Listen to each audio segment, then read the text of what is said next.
सो आज हम करते हैं, क्योंकि लास्ट क्लास में हमने चैप्टर 14 सेमीकंडक्टर के बारे में पढ़ा। सेमीकंडक्टर के बारे में पढ़ने के बाद हम वहाँ पे काफ़ी हद तक हमने क्वेश्चंस करे और मेरे ख्याल से सारी चीज़ें कॉन्सेप्ट क्लियर हैं। तो आज हम थोड़ा नया कुछ चैप्टर स्टार्ट करते हैं, चैप्टर 1। ठीक है, तो आज हम चैप्टर 1 की रिवीजन करेंगे। चैप्टर 1 का थोड़ा सा रिवीजन करते हैं।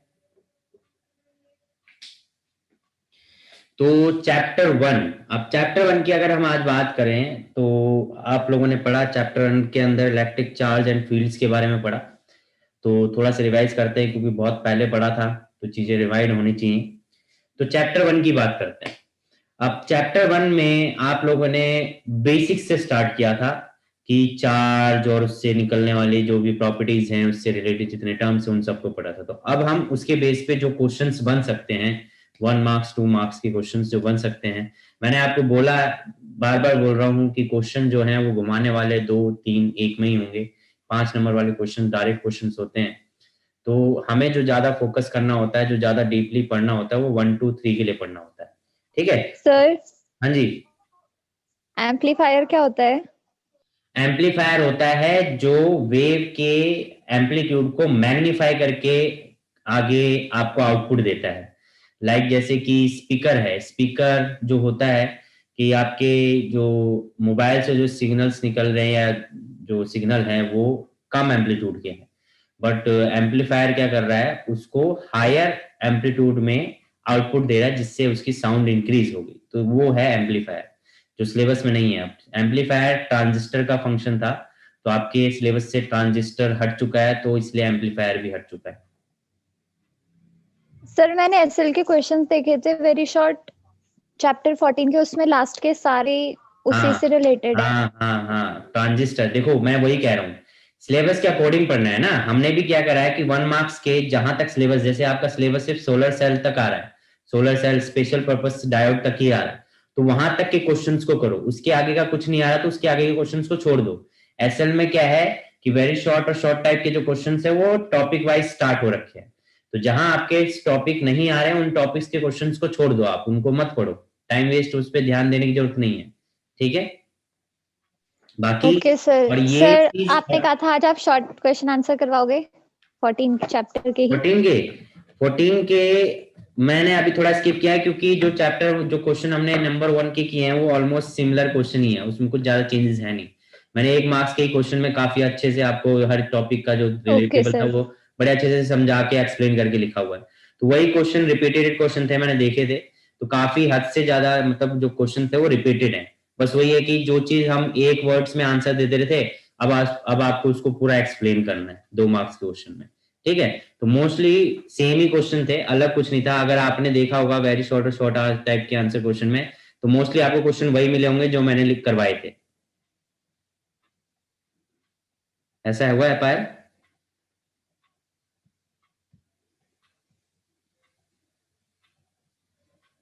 आवाज नहीं गई शायद। पायल आवाज आ रही है?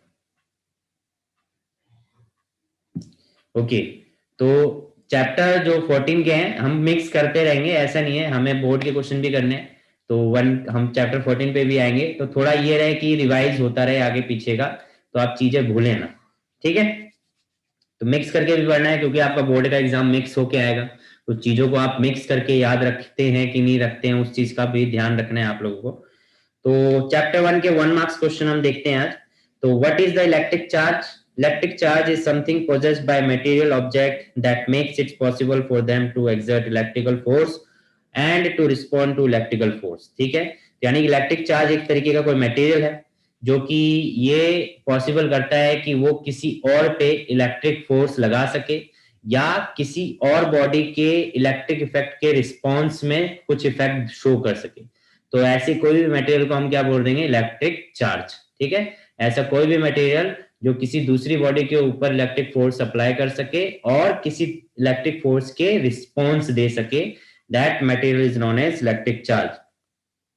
What is the real cause of electrification when one body, say glass rod, is rubbed with another body silk fiber? यानी कि अगर आप एक ग्लास रोड को और सिल्क फाइबर को अगर आप आपस में रब करते हैं, तो उसका क्या कॉज होगा कि उनपे जो चार्ज आ रहा है उसका क्या बेसिक कॉज होगा, बता सकता है कोई?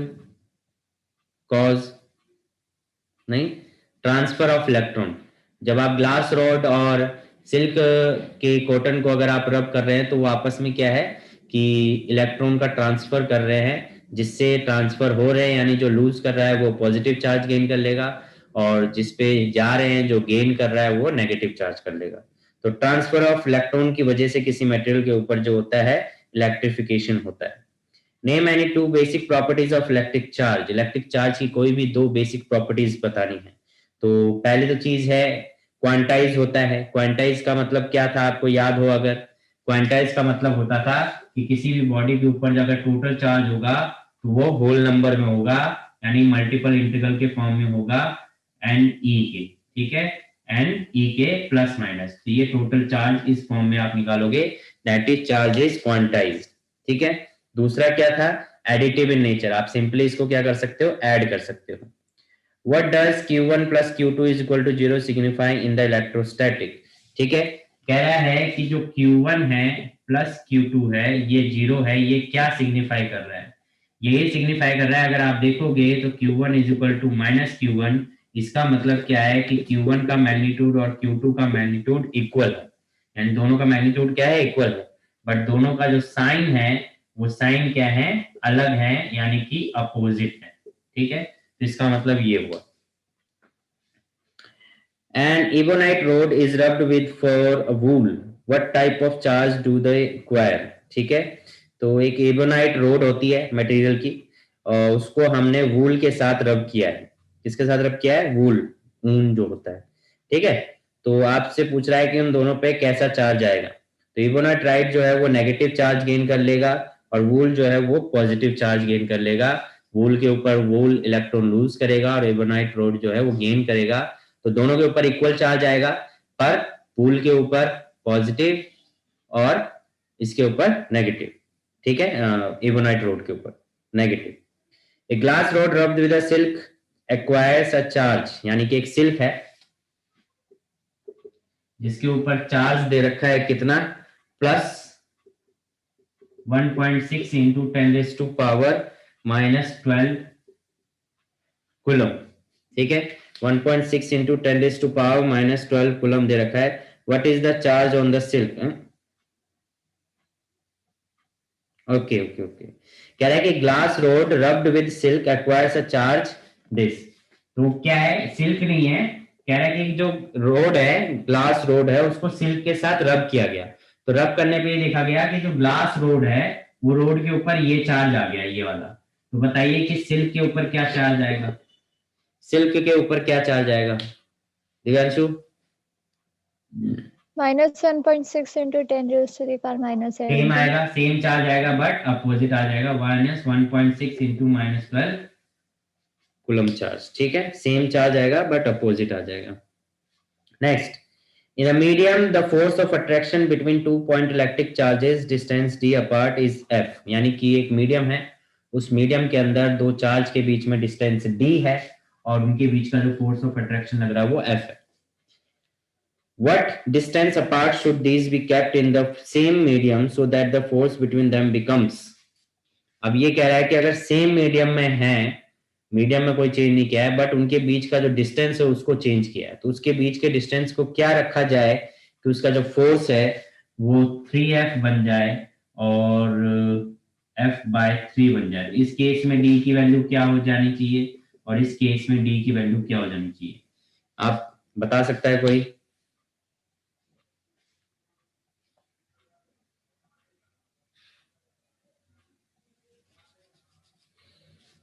फॉर्मूला देखें अगर फोर्स ऑफ अट्रैक्शन का, तो वो क्या होता है? फोर्स ऑफ अट्रैक्शन का फॉर्मूला होता है F इज इक्वल टू के Q1 Q2 अपॉन में डिस्टेंस का स्क्वायर, यानी फोर्स जो है वो डिस्टेंस पे इनवर्सली डिपेंड कर रहा है। इसका मतलब ये तो कांस्टेंट है, इसमें कोई चेंज नहीं आ रहा है, तो इनवर्सली डिपेंड कर रहा है। तो तीसरे केस में क्या है, दूसरे केस में 3f होना चाहिए। तो d इज इक्वल टू क्या हो जाना चाहिए आपका, d इज इक्वल टू हो जाना चाहिए d बाय d डैश जो होना चाहिए वो क्या होना चाहिए, d बाय √3। जब ये d बाय रूट 3 रखोगे और इसका स्क्वायर करोगे तो रूट 3 का 3 ऊपर चला जाएगा और फोर्स क्या हो जाएगा 3f, यानी कि जो फॉर्मूला d जो है वो क्या हो जाना चाहिए आपका d बाय रूट 3। ठीक है, दूसरा है f बाय 3 करना। तो f बाय 3 करने का मतलब है कि जो d डैश है वो क्या हो जाना चाहिए रूट 3d। यहाँ रूट 3d का स्क्वायर करोगे, रूट 3d का स्क्वायर करोगे तो क्या हो जाएगा 3d स्क्वायर, है ना। तो f बाय 3 हो जाएगा, f बाय 3 हो जाएगा और f बाय 3 बनाना है तो यहाँ पे क्या हो जाना चाहिए रूट 3d। ठीक है, तो इस तरीके से आप वैल्यू निकालेंगे। Define dielectric constant of medium in terms of force between electric charge. Dielectric constant को डिफाइन करना है फोर्स के रिस्पेंस में। डायलेक्ट्रिक कांस्टेंट आपने पढ़ा है परमिटिविटी के रेशियो के बेस पे, फोर्स के सेंस में क्या होता है ये आपको बताना है।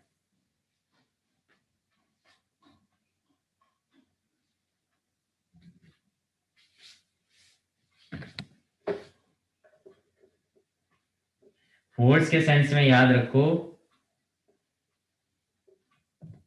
डायलेक्ट्रिक कांस्टेंट जो होता है वो होता है force in air between air in the air to the medium, ये रेशियो होता है डायलेक्ट्रिक कांस्टेंट का। ठीक है, क्या होता है डायलेक्ट्रिक कांस्टेंट। तो डायलेक्ट्रिक कांस्टेंट का जो रेशियो आएगा फोर्स के सेंस में वो क्या आएगा F naught by F M, यानी कि force between the charge in the air और स्पेस अपॉन में force between the charge in the medium, तो ये रेशियो होना चाहिए। ठीक है, define the dielectric constant of medium, what is its unit. ठीक है, तो फॉर डेफिनेशन हमने अभी पढ़ा कि सिंपल आप बोल सकते हो dielectric constant is the ratio of, किसी के बेस पे भी लिख सकते हो, फोर्स के बेस पे लिख सकते हो, परमिटिविटी के बेस पे लिख सकते हो, इसके बेस पे लिखोगे तो लिखोगे dielectric constant is the ratio of the force of between two charges in space or air to the force between two charges in the medium। ठीक है, और यूनिट की बात करेंगे तो क्या यूनिट आएगी इसकी सर यूनिट नहीं होती क्योंकि ऊपर और नीचे सेम हाँ क्वांटिटी होती है। कैसी यूनिट है, यूनिट लेस क्वांटिटी है, ये यूनिट लेस क्वांटिटी है, डायमेंशन लेस क्वांटिटी है, तो ये चीज हो गया। ठीक है, नेक्स्ट डिफाइन हो गया two point charges having equal charges separated by 1 metre distance experience a force of 8 newton. ठीक है, ये 2 पॉइंट चार्जेस हैं जो कि इक्वल चार्जेस हैं, separated by 1 metre distance, equal charges यानी Q1 और Q2 इक्वल है, मान लेते हैं Q है, और separated by distance is 1 metre, having the force 8 newton, force कितना है 8 newton. So what will be the force experienced by them if they are held in water at the same distance given k of water, k of water दे रखा है यानी dielectric constant दे रखा है water का, that is 80। ठीक है, तो आप देखो ये एयर में रखा हुआ है, एयर में फोर्स कितना दे रखा है 8 न्यूटन, और आपको निकालना है मीडियम में, फोर्स निकालना है मीडियम में और आपको के दे रखा है। अब बच्चा क्या करेगा, आपको ये दिख रहा है तो इसकी बेस पे क्यू निकालने लग जाएगा, फिर उसको मीडियम में डालेगा, फिर वहां सर फॉर्मूला 1/10। इससे बढ़िया डायरेक्ट ये फॉर्मूला अप्लाई कर दो, ये फॉर्मूला अप्लाई करोगे तो क्या हो जाएगा एफ एम निकालना है, तो एफ एम निकालने के लिए आप क्या कर दोगे F M is equal to हो जाएगा F naught by K. Simple है, एफ नोट आपका 8 न्यूटन है और के की वैल्यू 80 है, तो कितना आ जाएगा 0.1 न्यूटन मीडियम में। ठीक है, 0.1 न्यूटन, सिंपल है। तो बस यही चीज आपको ध्यान रखना है कि अगर आप ये रिलेशन याद होता आपको तो आप इजीली इसको एक स्टेप में ही कर सकते हो। देखो एग्जाम में सॉल्यूशन मैटर करता है, स्टेप्स मैटर करते हैं। ठीक है, अगर वो स्टेप्स और सॉल्यूशन सही है, फॉर्मूला सही लिखा है, आंसर सही निकाला है, तो चाहे उसे आप 4 लाइन में करो चाहे उसे 2 लाइन में करो, सही होना चाहिए। बस कोई स्टेप मत खाओ, फॉर्मूला लिखना मत भूलो और सॉल्यूशन पूरा दिखाओ, ये है। ओके, तो ये हो गया question. Next, how does the force between 2 point charges change if the dielectric constant of medium in which they are kept increase. अगर कह रहा है कि फोर्स जो है उन दोनों के, how does the force between 2 point charges changes in the dielectric constant of the medium, medium में डायलेक्ट्रिक कांस्टेंट को अगर इंक्रीज कर रहे हो तो फोर्स में क्या चेंज आएगा। बताइए, फॉर्मूला आपके सामने है, आप देख रहे हो dielectric constant of force in medium के बीच में दोनों इनवर्सली रिलेशन है। कैसा रिलेशन है? इनवर्सली रिलेशन है। अब इनवर्सली रिलेशन है तो क्या होगा? इनवर्स रिलेशन का आप अच्छे से जानते हो, अगर के इंक्रीज होगा तो फोर्स डिक्रीज होने लग जाएगा, अगर के डिक्रीज होगा तो फोर्स इंक्रीज होने लगेगा। आपको बस क्वेश्चन में ध्यान देना है कि क्वेश्चन में क्या बोला, उसने बोला मीडियम, तो मैंने मीडियम के लिए रिलेशन देख लिया। फ्री स्पेस के लिए बोलता तो फ्री स्पेस के लिए डायरेक्ट देख लेते। ठीक है, next question, what is quantization of electric charge? अभी मैंने बताया क्वांटाइजेशन ऑफ इलेक्ट्रिक चार्ज, अभी बताया था। वही क्वेश्चन बार बार घुमा घुमा के पूछते हैं, तो आप लोगों को ये पता होना चाहिए।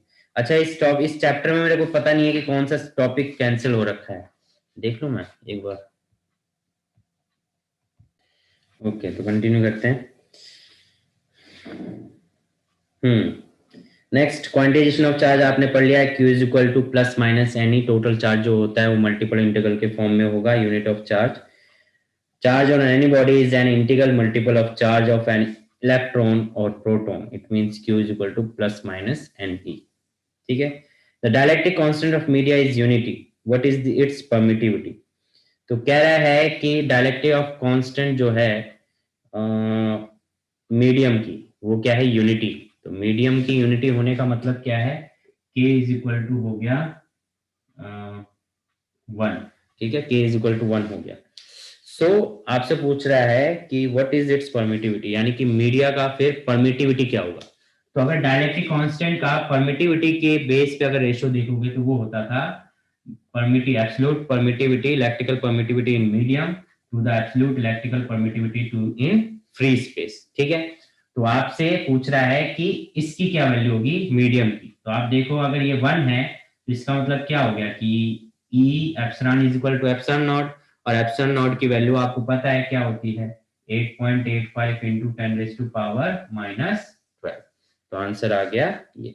ठीक है, इतनी आसानी से आप आंसर दे सकते थे अगर आपको ये फॉर्मूला याद है तो। क्वेश्चन दोबारा सुन लो क्या कह रहा है। The dielectric constant of media is unity, what is it's permittivity. ठीक है, इस तरीके से आप इसका आंसर दे सकते हैं। Next question, does the coulombian force that one charge exerts on another charge change if other charge are brought nearby? कह रहा है कि जो कोलंबियन फोर्स है, यानी कि जो कुलम्ब्स लॉ है, क्या उसके अकॉर्डिंग अगर उसके अकॉर्डिंग जो वो अप्लाई करते हो कि एक चार्ज की वजह से दूसरे चार्ज पे फोर्स लगता है, तो क्या इसमें कोई चेंज आएगा अगर कोई दूसरी बॉडी को उनके आसपास लेके आओगे? तो क्या इससे कुछ फर्क पड़ेगा उनके फोर्सेस में? रचित,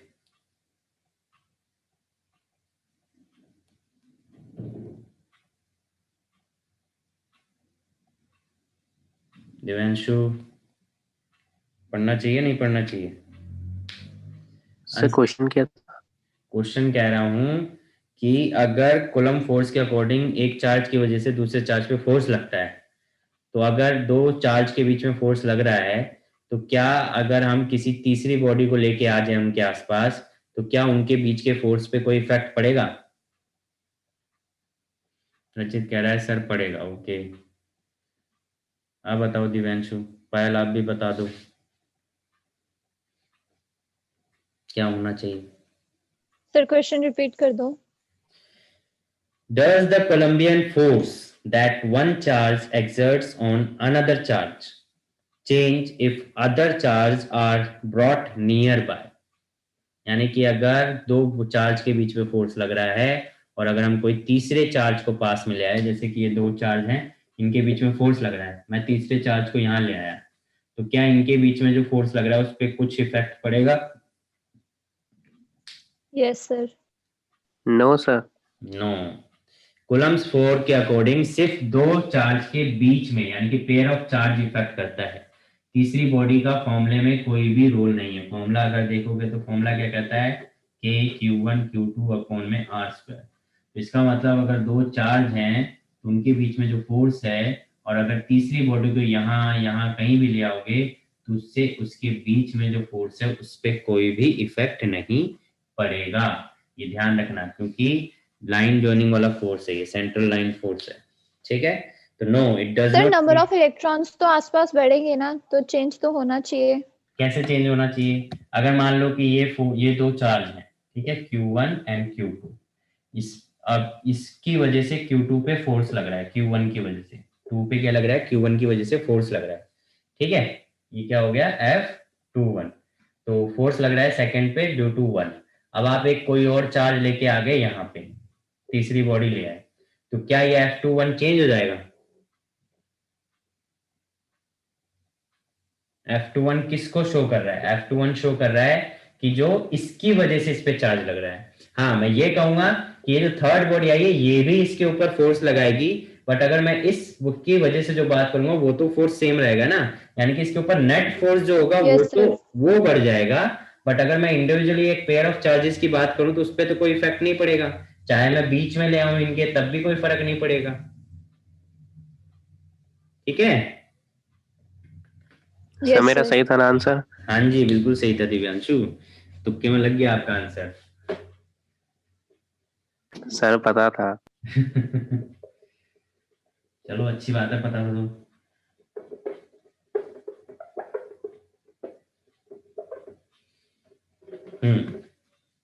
आगे देखिए नेक्स्ट क्वेश्चन।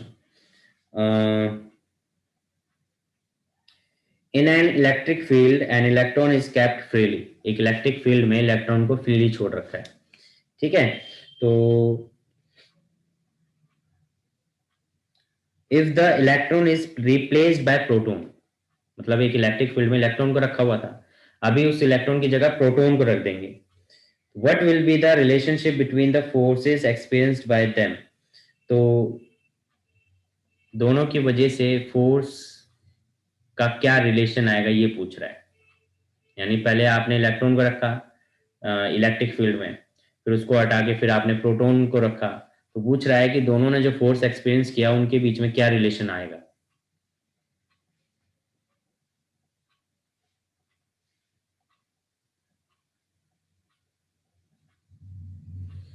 बताइए। चलो अच्छा ये बताओ कि फोर्स सेम लगेगा दोनों पे या अलग अलग लगेगा,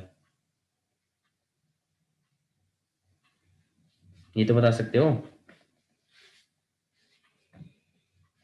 देखो एक फॉर्मूला पढ़े हो बेसिक इलेक्ट्रिक फील्ड का, क्या होता है, F बाई क्यू। तो F इज इक्वल टू क्या होता है, क्यू ई, ठीक है। यानी कि अगर कोई भी चार्ज पार्टिकल किसी इलेक्ट्रिक फील्ड में होगा तो उसके ऊपर फोर्स क्या लगेगा, F is equal to Q E, ठीक है। तो अगर नेगेटिव इलेक्ट्रॉन है तो वो हो जाएगा माइनस ई ई, और अगर प्रोटॉन है तो वो हो जाएगा प्लस ई ई। दोनों में फर्क क्या है, दोनों का जो फोर्स है वो इक्वल है, सेम है, बस डायरेक्शन क्या हो गई है, रिवर्स हो गई है। इसको कहो, इसको कहो, ठीक है, डायरेक्शन क्या हो गई, रिवर्स हो गई है। दोनों का मैग्नीट्यूड ऑफ फोर्स सेम रहेगा, बस डायरेक्शन रिवर्स हो जाएगी। Clear? Next,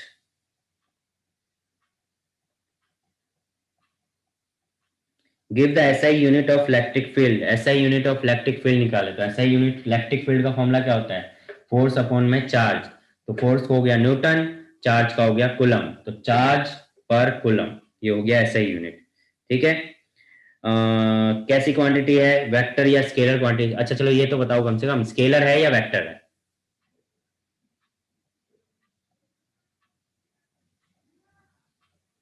vector. Vector, vector है, ठीक है। क्योंकि फोर्स वेक्टर है तो इस पे डायरेक्टली डिपेंड कर रहा है, तो इलेक्ट्रिक फील्ड की भी डायरेक्शन होती है, तो इलेक्ट्रिक फील्ड भी कैसी क्वांटिटी है, वेक्टर क्वांटिटी है। Next question, which physical quantity has unit newton per coulomb,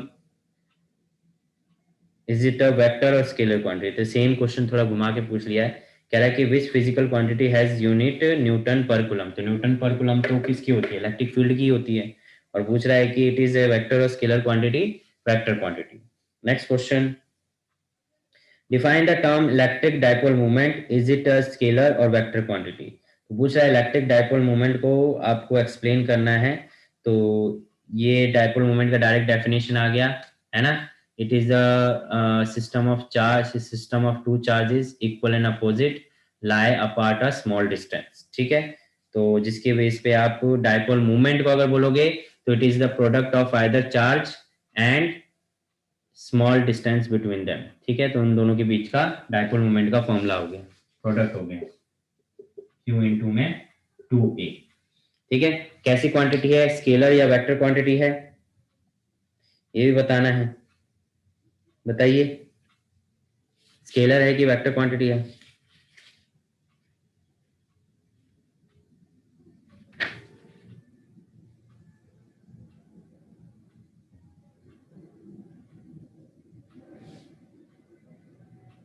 vector quantity है। ठीक है, डायरेक्शन होती है डायपोल मोमेंट की।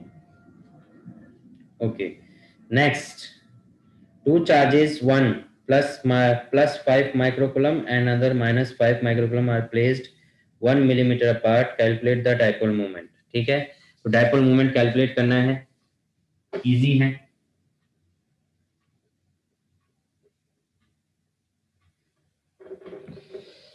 एक कह रहा है कि +5 माइक्रोकुलम है, दूसरा -5 माइक्रोकुलम है, दोनों के बीच का डिस्टेंस 1 मीटर है। ना 1 मिलीमीटर है, तो 1 मिलीमीटर है तो q इंटू 2a लिखना है। तो आपका डायपोल मोमेंट कैलकुलेट करने के लिए बोला है तो q इंटू में 2a, तो ये पूरा 2a के बराबर होगा। दोनों में से कोई भी एक चार्ज ले सकते हो, तो 5 इंटू माइक्रो कितना होता है -6, और 1 मिलीमीटर यानी 1 इंटू 10⁻³ कितना आ गया 5, और ये कितना हो गया इंटू 10⁻⁻⁹, और यूनिट क्या हो जाएगी कूलम मीटर, क्या हो जाएगी कूलम मीटर। तो इसको आप क्या लिख सकते हो 5 इंटू 10⁻⁹ भी लिख सकते हो, और नैनो कूलम मीटर भी लिख सकते हो, क्योंकि नैनो है 10⁻⁹। ये आ गया आपका डायपोल मोमेंट। ठीक है, नेक्स्ट,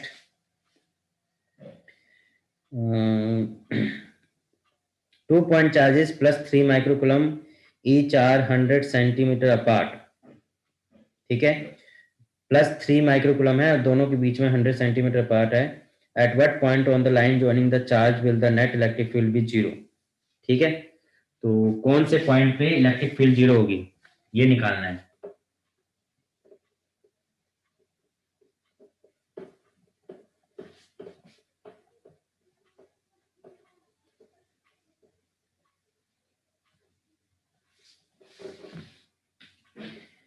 एक +3 माइक्रोकुलम है क्या, माइक्रोकुलम, और दूसरा है +3 माइक्रोकुलम, और दोनों के बीच में डिस्टेंस कितना दे रखा है, डिस्टेंस दे रखा है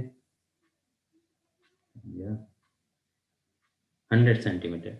ठीक है, ये 100 सेंटीमीटर दे रखा है। आपसे पूछ रहा है किस पॉइंट पे इलेक्ट्रिक फील्ड जो है वो 0 आएगा। तो किस पॉइंट पे इलेक्ट्रिक फील्ड 0 आएगा, तो Q1 और Q2 क्या है, इक्वल है ना। तो Q1 और Q2 इक्वल है, तो देखो एक तो तरीका है कि आप सॉल्व करो, है ना, एक तो मेथड है कि आप क्या करो सॉल्व करो, और एक मेथड है कि आप डायरेक्ट, क्योंकि 1 मार्क्स का क्वेश्चन है तो आप डायरेक्ट हिंट भी लगा सकते हो। अब डायरेक्ट हिंट कैसे लगाओगे, क्योंकि देखो यहाँ पे दोनों सेम चार्ज है, 3 माइक्रोकुलम 3 माइक्रोकुलम, यानी कि इसकी वजह से जो इलेक्ट्रिक फील्ड होगा और इसकी वजह से इलेक्ट्रिक फील्ड होगा वो सेम आएगा। तो सेम आएगा तो सेम चार्ज है, सेम इलेक्ट्रिक फील्ड है, तो सेम डिस्टेंस भी होना चाहिए। तो दोनों को सेम डिस्टेंस में बांटोगे तो कितना कितना आएगा 50 सेंटीमीटर 50 सेंटीमीटर, तो आंसर आ गया 50 सेंटीमीटर। ठीक है, यानी कि आर क्या आना चाहिए 50 सेंटीमीटर। ये तो हो गया आपका डायरेक्ट आंसर। ठीक है, ये तरीका है। या तो दूसरा आप क्या कर सकते हो, दूसरा आप कर सकते हो कि इस पॉइंट, कोई भी एक पॉइंट सिलेक्ट कर लिया, अगर इसको x माना है तो इसको 100 - x मानना पड़ेगा। ठीक है, ये डिस्टेंस हो जाएगा r1 और r2, और इलेक्ट्रिक फील्ड का फॉर्मूला लगाना पड़ेगा k(q1/r², E2 निकालोगे k(q2)r², और दोनों को क्या कर दोगे इक्वेट, क्योंकि दोनों एक दूसरे की तरफ हैं, कैंसिल करके r की वैल्यू निकाल दोगे। ठीक है, तो और 0 है तो ये भी कह सकते हो कि दोनों का सम क्या आना चाहिए 0 आना चाहिए, ये से भी करके निकाला जा सकता है। तो आप कैसे भी करोगे, सम करके 0 आएगा, उधर जाके फिर वो सेम चीज आएंगी, तो सॉल्व करके आंसर आ जाएगा। क्लियर है। फिर उसके बाद है what is nature of symmetry of electric field due to a point charge. Nature of symmetry of electric field due to point charge, point charge की वजह से इलेक्ट्रिक फील्ड किस तरीके से स्प्रेड होता है, तो वो आपको पता है। पॉइंट चार्ज की वजह से किसी भी पॉइंट पे इलेक्ट्रिक फील्ड डिपेंड करता है के क्यू बाय आर स्क्वायर, यानी कि जो इलेक्ट्रिक फील्ड है वो इनवर्सली प्रोपोर्शनल है आर के स्क्वायर पे, यानी कि जैसे जैसे डिस्टेंस इंक्रीज होगा वैसे वैसे इलेक्ट्रिक फील्ड वीक होती जाएगी। ठीक है, what is the direction of dipole movement? अच्छा ये बताओ, चलो डायपोल मूवमेंट की डायरेक्शन क्या होती है?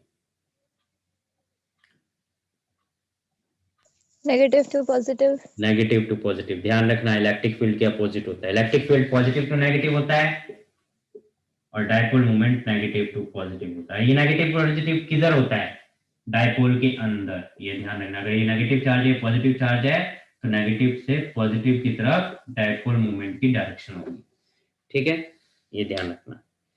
Okay, next question, how does the Colombian force between 2 point charges depend upon the dielectric constant of the intervening medium?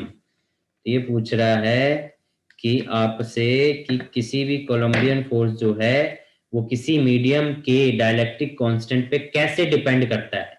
तो आपका आंसर आएगा इनवर्सली डिपेंड करता है। अभी फॉर्मूला लिखा था ना, किसी भी मीडियम का फोर्स जो होता है वो के पे कैसे डिपेंड करता है? इनवर्सली डिपेंड करता है। Okay, define relative permittivity of medium. तो रिलेटिव परमिटिविटी ऑफ मीडियम, जिसको हम डायलेक्ट्रिक कांस्टेंट भी कहते हैं, तो ये सब चीजें देखो छोटी छोटी चीजें हैं, इन्हीं से क्वेश्चन बनते हैं। डायलेक्ट्रिक परमिटिविटी तो रिलेटिव परमिटिविटी या फिर इसको हम डायलेक्ट्रिक कांस्टेंट भी कहते थे, और ये क्या होता था? Epsilon by epsilon not. तो अभी इसने बोला रिलेटिव परमिटिविटी, तो इस रिलेटिव परमिटिविटी के बेस पे आप रेशियो बोल दोगे कि relative permittivity is the ratio of the absolute electrical permittivity in medium to the absolute electrical permittivity in free space. इस तरीके से रेशियो हो जाएगा। ठीक है, next question, what is the other name of relative permittivity of medium? दूसरा नाम क्या है रिलेटिव परमिटिविटी का? मैंने पहले ही आंसर आपको दे दिया, डायलेक्ट्रिक कांस्टेंट। ठीक है, consider the situation shown in figure given below, what are the signs of q1 and q2? आपको sign of q1 and q2 बताना है। तो मैं आपके सामने एक डायग्राम बना रहा हूं, आपको बताना है कि q1 का साइन क्या है, q2 का साइन क्या है। आप सब अपने अपने आंसर्स देंगे, रेडी कर लेना, सबसे इंडिविजुअली पूछूंगा। ठीक है, तो ये दो चार्ज हैं जिसमें ये q2 है, ये q1 है। उसके बाद जो चार्ज है वो इस तरीके से इलेक्ट्रिक फील्ड की डायरेक्शन दिखा रखी है।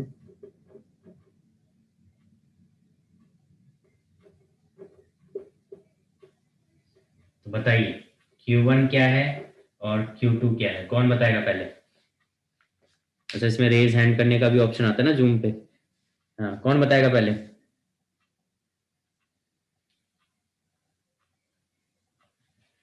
दिव्यांशु, आप बताओगे? बताओ।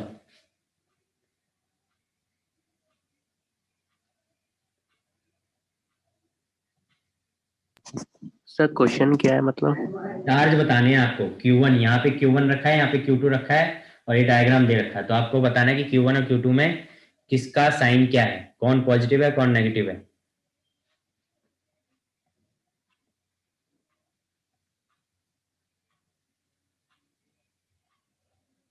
चलो पहला आप बताओ।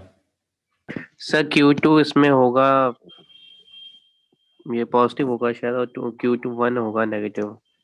Yes sir. ठीक है, रचित सही है?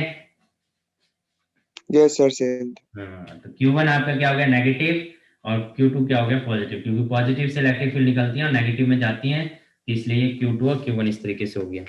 उसके बाद draw electrostatic field lines for isolate positive point charge plus Q। Isolate point charge दे रखा है प्लस Q, उसके लिए आपको क्या निकालनी है? इलेक्ट्रिक फील्ड बनानी है। तो सिंपल है, प्लस Q से इलेक्ट्रिक फील्ड्स क्या निकलेंगी? चारों डायरेक्शन में इक्वली परपेंडिकुलरली बाहर की साइड निकलेंगे। सेम केस नेगेटिव के साथ हो सकता है। नेगेटिव के साथ में क्या हो जाएगा? नेगेटिव चार्ज है तो इसमें इलेक्ट्रिक फील्ड्स आएंगी। ठीक है, ओके। फिर लिखा है an electrostatic field line can not be discontinuous, why? एक इलेक्ट्रोस्टैटिक फील्ड लाइन जो है वो कभी भी डिसकंटिन्यूअस नहीं हो सकता, इसका रीजन बताएं। Because electric field is continuous in space and exist at all points in space. तो डिसकंटिन्यू क्यों नहीं हो सकता? क्योंकि ये हर स्पेस में कंटिन्यू है और हर एक पॉइंट पे एग्जिस्ट करता है। ठीक है, next question, two electric field lines never cross each other, इसका भी आंसर आपको पता होगा, because if they intersect at the intersecting point they have two direction which at the point of intersection we can draw the two tangent at the point of intersection which shows the two direction which cannot be possible। ठीक है, point of intersection में यानी कि हम ये कह दें कि अगर दो इलेक्ट्रिक फील्ड अगर इंटरसेक्ट कर रही हैं तो एक पॉइंट ऑफ इंटरसेक्शन पे हम टू टेंजेंट वन ड्रॉ कर सकते हैं जो कि दो डायरेक्शन को शो करेंगे, जो कि पॉसिबल नहीं है। ठीक है, okay. Draw electric field lines to represent a uniform electric field. Uniform electric field के लिए इलेक्ट्रिक फील्ड लाइंस बनानी है तो क्या करना है, पैरेलल लाइंस ड्रॉ कर देनी है, यूनिफॉर्म इलेक्ट्रिक फील्ड बन गया। ठीक है, sketch the pattern of electric field lines due to an electric dipole, बना लोगे, इजी है ये सब तो बना लोगे। Okay, next question, a proton is placed in a uniform electric field, a proton is placed in uniform electric field directed along the positive x-axis, in which direction will it tend to move?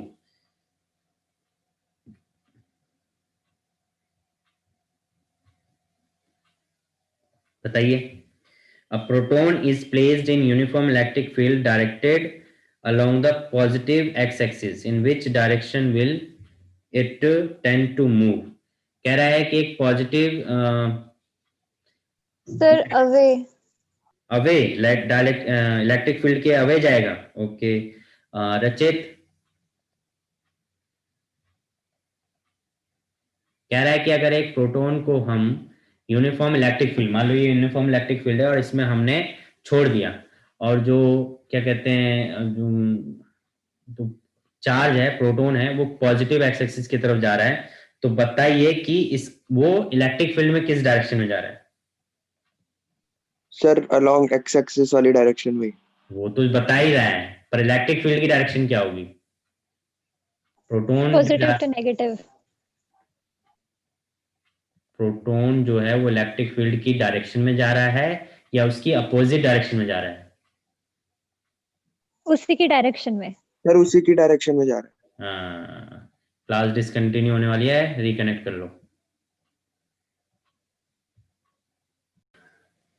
तो proton किसकी direction move करेगा? Electric field की direction में, electric field की direction में ही वो move करेगा। Next question,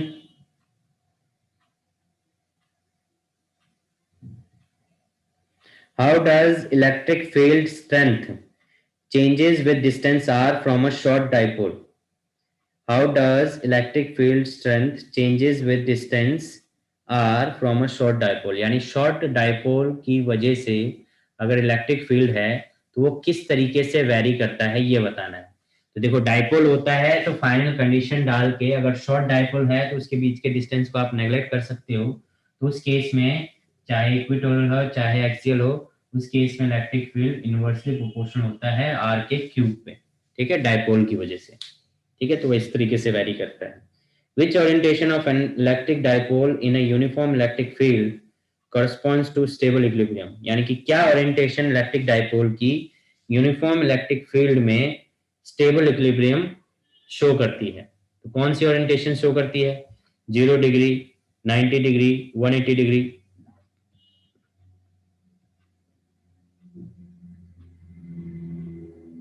बताइए।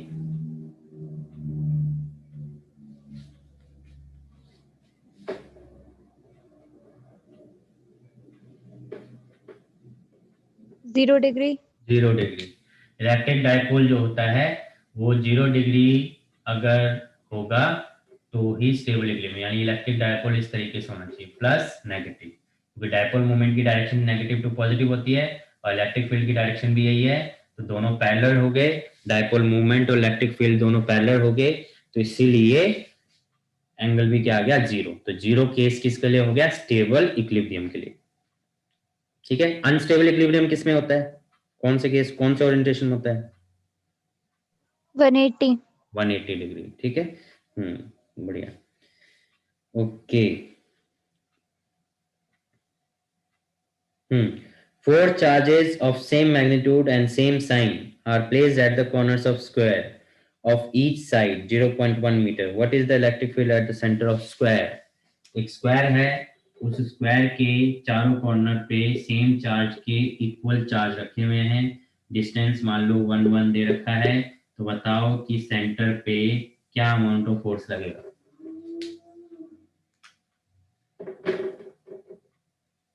बताइए क्या लग सकता है? आइडिया कुछ? देखो, अगर ये पॉजिटिव है तो ये सेम अमाउंट ऑफ फोर्स लगाएगा, ये भी सेम अमाउंट ऑफ फोर्स लगाएगा, ये भी सेम अमाउंट ऑफ फोर्स लगाएगा और ये भी सेम अमाउंट ऑफ फोर्स लगाएगा, और चारों क्या करेंगे? रिपेल करेंगे। तो रिपेल करेंगे तो रिपेल करने की वजह से ये इसको कैंसिल कर देगा, ये इसको कैंसिल कर देगा, तो सेंटर पे जीरो फोर्स क्या आ जाएगा? जीरो। सेंटर पे फोर्स क्या आ जाएगा? जीरो। जब स्क्वायर हो और चारों कॉर्नर पे सेम चार्ज रखे हो, सेम साइन के और इक्वल चार्ज रखे हो, तो ऐसे केस में सेंटर पे फोर्स क्या आता है? जीरो आता है। Okay, what is the net force on a dipole in a uniform electric field? किसी यूनिफॉर्म इलेक्ट्रिक फील्ड में इलेक्ट्रिक डाइपोल के ऊपर नेट फोर्स क्या होता है?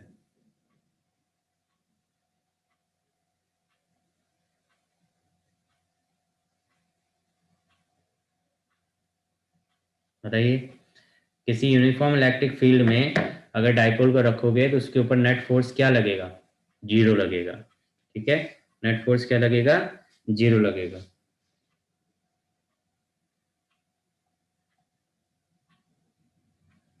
A dipole of dipole moment P is presented in a uniform electric field E. Write the value of angle between P and E for which torque experienced by dipole is minimum. तो dipole अगर minimum है तो उस case में उसमें जो torque लगेगा, torque dipole क्यों मिनिमम? टॉर्क मिनिमम, हाँ, टॉर्क मिनिमम है तो उस केस में एंगल क्या होना चाहिए ये बताना है आपको। तो बताइए, पहले तो टॉर्क का फॉर्मूला क्या होता है? टॉर्क का फॉर्मूला अगर हम देखें तो क्या होता है?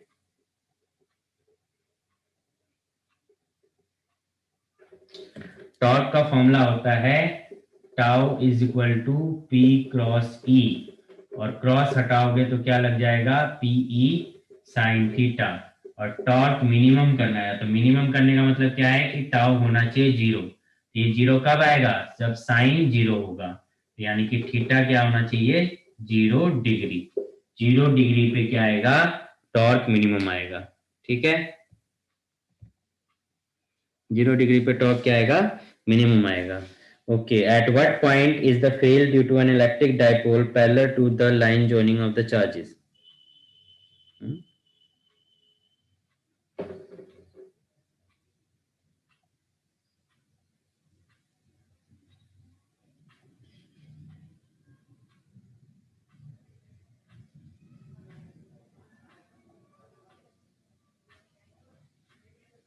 At what point is the field due to an electric dipole parallel to the line joining the charges?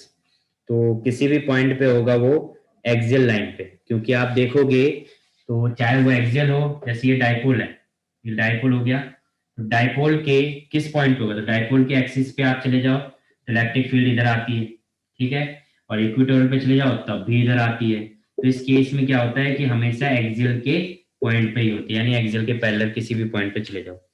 ठीक है, तो इलेक्ट्रिक फील्ड हमेशा क्या रहेगी? पैरेलल रहती है। What is the angle between the direction of electric field at any axial point and equatorial point due to an electric dipole? Angle between the direction of electric field at any axial point. Electric field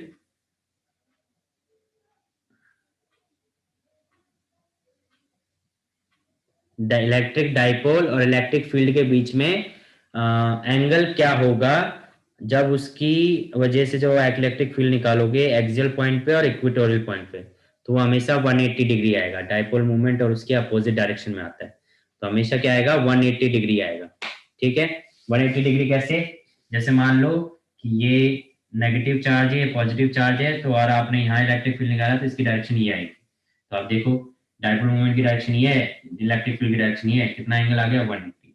ये अगर आप equatorial में निकालोगे तो equatorial में क्या आएगा, electric field की डायरेक्शन यहाँ आएगी, ये इधर आ गया, ये इधर आ गया, एंगल कितना आ गया 180 डिग्री। तो 180 डिग्री बनता है इलेक्ट्रिक फील्ड और इलेक्ट्रिक डायपोल मूवमेंट में अगर उनके बीच का एंगल निकाले तो। ठीक है, तो आज के लिए इतना ही करते हैं, बाकी करेंगे नेक्स्ट क्लास में कंटिन्यू इसको, और बीच बीच में से मैं कोई भी चैप्टर उठा सकता हूँ। ठीक है, क्योंकि अब रिवीजन टाइम है तो मिक्स करके ही पढ़ेंगे तो ज्यादा बेटर है, ताकि आप लोगों की मिक्स की आदत पड़े, बोर्ड में एग्जाम मिक्स करके देना है। ठीक है, तो अभी तो नेक्स्ट क्लास में इसी को कंटिन्यू करेंगे चैप्टर 1 को, तो आप लोग चैप्टर 1 को थोड़ा सा अच्छे से पढ़ के आएंगे। आज की क्लास में कोई डाउट, किसी को डाउट तो क्या, आज तो क्वेश्चन प्रैक्टिस कराएं। चलिए तो मिलते हैं फिर नेक्स्ट क्लास में। किसी को कुछ पूछना है? नहीं, चलिए तो मिलते हैं नेक्स्ट क्लास में। Till then bye bye. Good evening sir. Good evening. Good evening.